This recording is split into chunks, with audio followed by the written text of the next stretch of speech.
Welcome back to Jiya creation. Thanjavur Pattukkottai bypass கிட்ட இருக்கிற பழங்காலத்து குட்டி அரண்மனையை தான் நம்ம இப்போ பார்க்க போகிறோம்.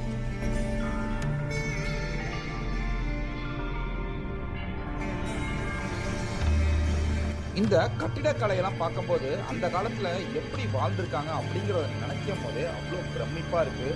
கேணியெல்லாம் பாருங்கள், வீட்டுக்குள்ளேயே வச்சுருக்காங்க.